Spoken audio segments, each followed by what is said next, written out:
Pension 6,000 రూపాయలు మాత్రమే వస్తుందని ఆ తల్లిదండ్రులు వాపోయినప్పుడు దీనికి స్పెషల్గా మళ్ళీ వీళ్ళందరూ కూడా 15,000 పెన్షన్ రావాలి.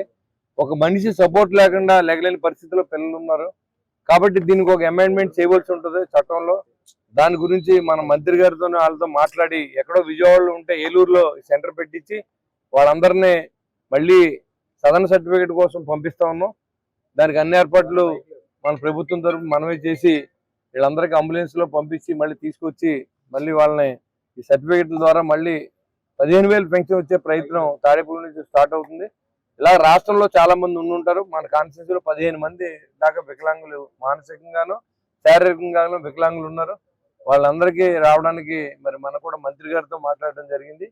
మరి ఖచ్చితంగా ఇవన్నీ అయిన తర్వాత 15,000 రూపాయల పెన్షన్ వచ్చే విధంగా ఈ ప్రభుత్వం ప్రయత్నం చేస్తే ప్రభుత్వం తరఫున నేను కూడా ప్రయత్నం చేసి తాడేపల్లిలో మొట్టమొదటి ఇప్పించే ఏర్పాటు చేయాలని భావిస్తా ఉన్నాను. అలాగే రాష్ట్రం అంతా కూడా మంచి జరగాలని నేను కోరుకుంటాను. Local to global news at your fingertips. మీ చేతిలో ఒక ఆయుధం. Download Raw TV app. Media legend Ravi Prakash is back.